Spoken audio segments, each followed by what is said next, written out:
Masquera say muri Zimbabwe, welcome to our channel Zim Confessions and Deep Secrets.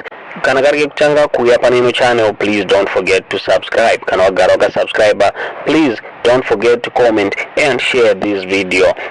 Muri Zimbabwe nasita kuigira nyaya gogo Kundai Mutsaro ava muri kuona vari pa picture iyo. Muri Zimbabwe gogo ava vaigara kuGokwe, gogo ava vashaika vasvika makore 116 years. Muri Zimbabwe nyaya inoshamisa. Mazuva ano kakashoma kuti munhu asvike makore aya muri Zimbabwe, asi gogo ava vakawanirwa nyasha naMwari kuti vasvike makore 116 years, vafa nemakore 116 years.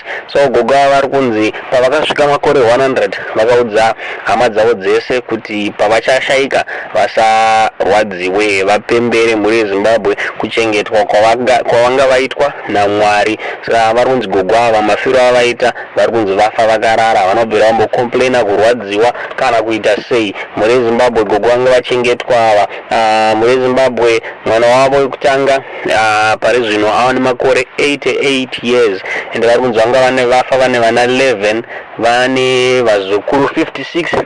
Muri Zimbabwe vanhu vakaonda vari kuti dai gogo ava vaiswawo muGuinness Book of Records nekuti ndiwo mumwe wevamwe vanhu vakwanisa kurarama makore akawanda kudayo so muworld yese. Muri Zimbabwe tiudzei zvamuri kufunga pamusoro penyaya iyi kuti gogo oiswa here muGuinness Book of Records gogo ava. Nyaya tatakuigirai muzuva ranhasi muri Zimbabwe.